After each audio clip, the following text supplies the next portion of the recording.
I was like, I just recorded myself sneezing, so I might get to see myself sneezing for the first time. This is supposed to be a serious message. I don't know if that's possible. Man, shit. I haven't showered in like a day. So I look pretty bad. Also, I just sneezed. Also, kind of stressed out and tired. And I just sneezed. Oh, that one looks way fucking better, dude. Check it out. Wow. So much better. I was going to talk to you about something serious and really lame, but I don't know if it matters. I don't know if it's something that you want to hear, if it's just like my own personal revelation, or I should just like keep that shit to myself. It's just about like when I got my first regret, and like I never really regretted anything before that as an adult, you know, because I was able to make my own choices, and I always had you, and I always tried really hard to make the best choices for your life, because you were my life, and the reason I was alive, am alive. And I just wanted you to have a really easy, like, happy childhood, because that, I did not. It was horrible for me being a kid, and I hated it so much.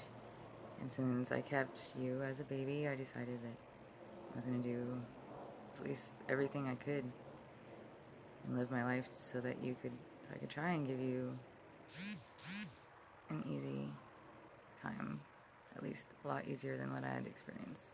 It was so fucking shitty. It was so shitty every day. Every day was so awful, and no one even knew, and I didn't have anyone to tell about it. I didn't have the fucking internet. I didn't have anything. I was in the middle of nowhere. Like, the most bored you've ever felt, and like the most isolated you've ever felt is like just like a taste of what I dealt with, like having to live in that my entire childhood, like till 9th grade, till forever. I didn't have a cell phone until the past 8 years. Before that, I was just in the middle of nowhere and so boring, so boring. Church was boring. Driving was boring.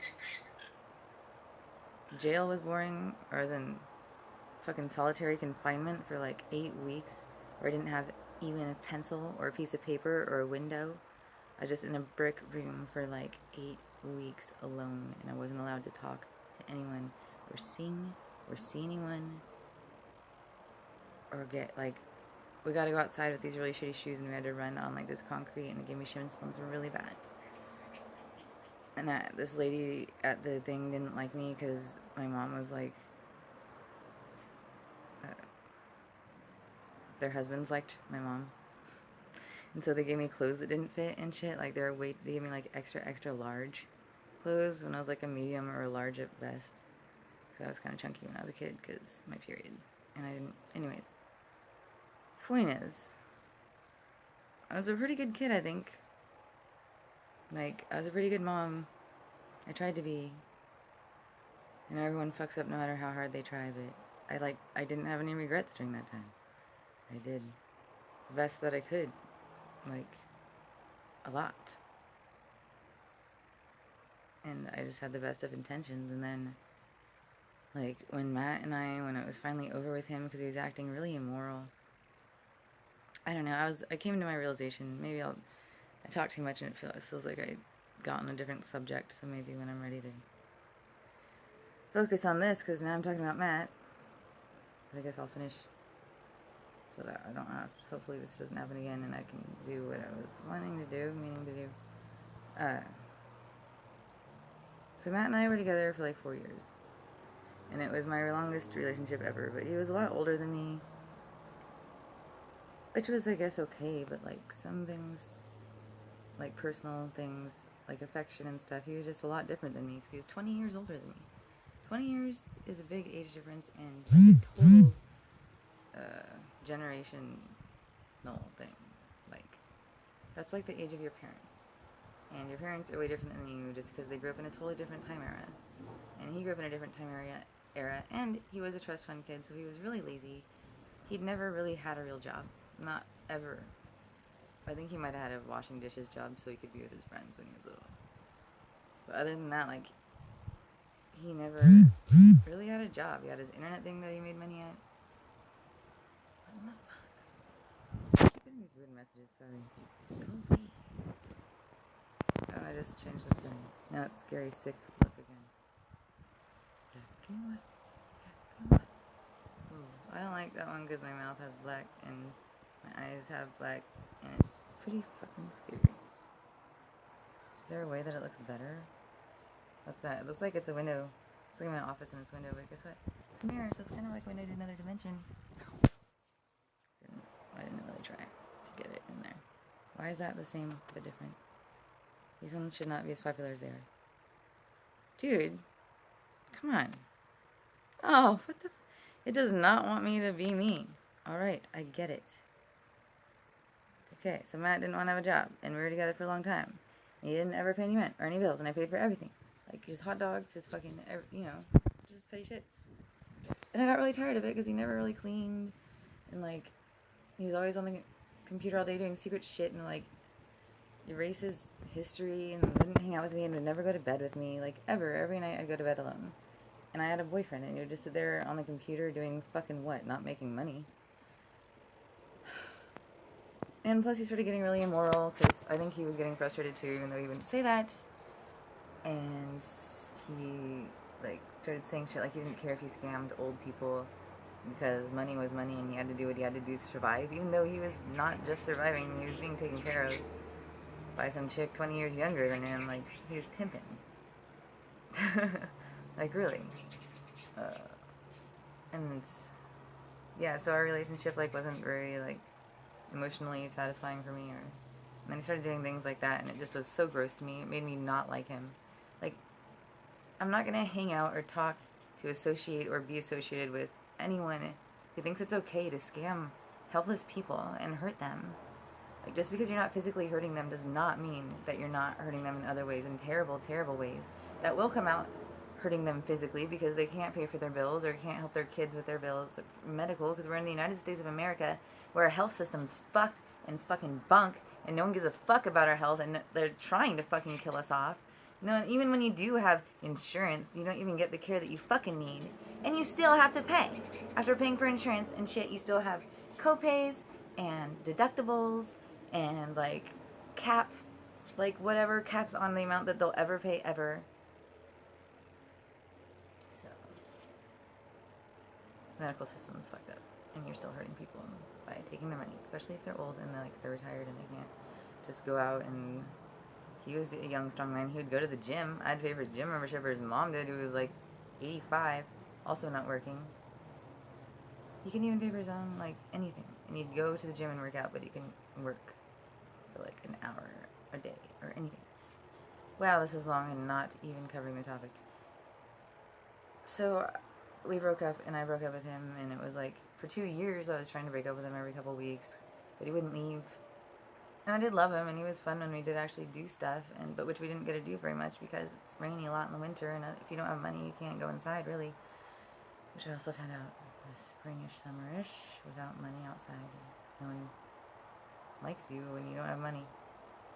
So we didn't do that much stuff, which would have been better for our relationship, and he wouldn't leave, so that's kind of what catalyzed, it was a catalyst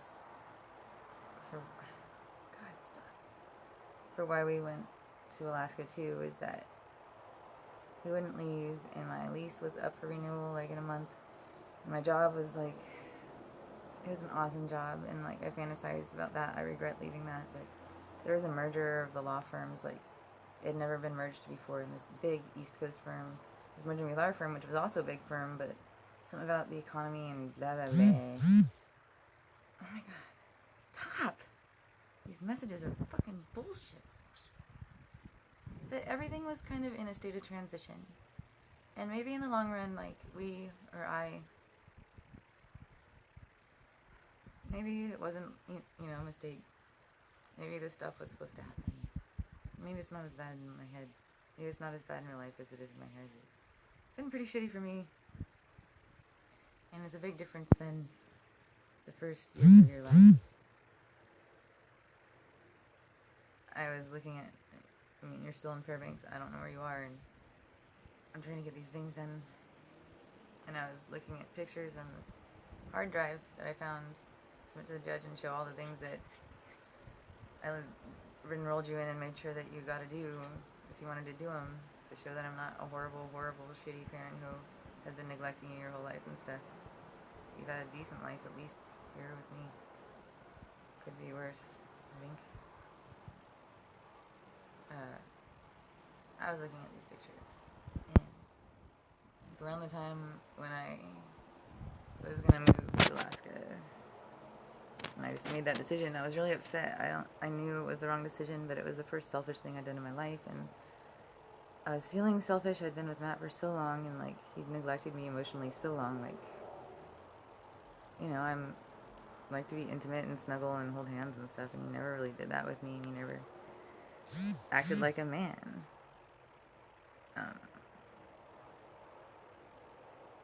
And so, like, I met someone in Ketchikan, Adam, and that was stupid. It was so stupid.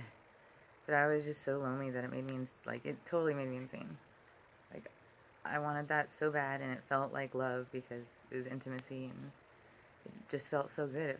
You know, it was easy to make myself, or let myself believe that and be delusional about that.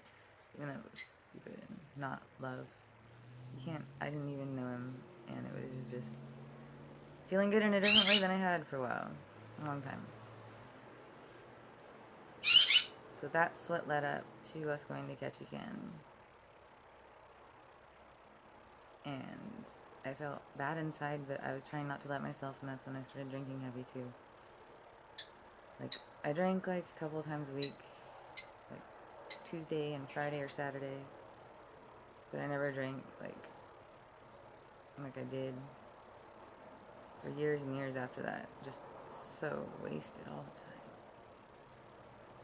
time. I regret that too.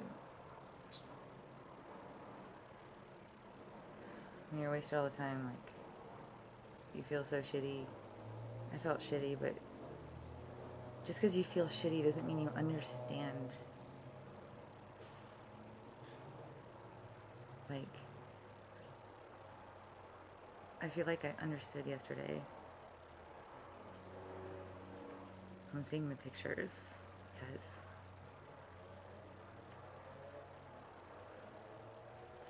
I think I even recorded some of my reactions to them because we had so much fun, and Matt was really fun and goofy, and he was good with you, and fucking,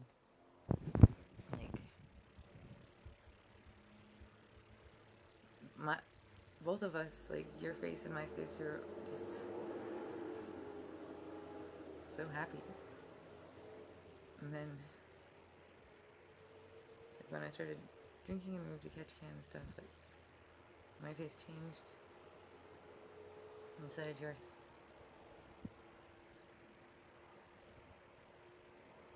And then the further that I looked, sorry,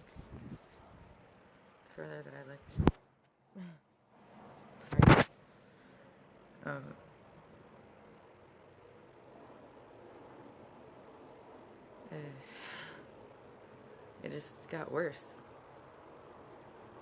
There was less smiles, like, real ones. I mean, we still had fun, of course, but that, like, so happy, like, so in love with each other, in love with just going out and having fun, doing whatever it was, like, doing nothing together. Maybe that's just something that comes with getting older. I don't know. I've never done this before. All I have is my experience, and it's so different than yours. So different. And then the surgery, and then I lost you. We, like, never talked, ever. I was scared of you, and I think maybe you were scared of me too, kinda. I didn't know what to say to you. And I didn't want to force you to hang out with me if you didn't want to. You know? I'm not gonna force you to fucking like me or spend time with me if you don't want to. Like, I just figured that I would be there and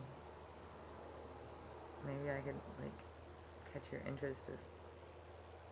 I don't know. I just hope that maybe, like, saying a couple words would turn into more, and then we could just, like, be friends again and be normal how it used to be. Just... I don't know. Anyways. So that's kind of what I wanted to say. I ended up saying it, I think. About the regrets in the pictures and the impact that, like, substance abuse made on, I guess, I don't know, I guess I started drinking really heavy around the time I made the decision, and I never really stopped. I kind of tried for Adam, but there is nothing there holding me there. Why? Why would I try anything for that fucking douche? God, he was weird. I saw some really... I, like, forgot about him. I always forget about him. I saw some weird ass pictures. You should look at the pictures of me. Some of them are fucking awesome. Like, I forgot some stuff. I was smiling so big. So that's the video. It's probably like 15 or 20 minutes long. I gotta get back to work. It's 2 or 3. I'm never gonna... It's okay if you want to kill me, because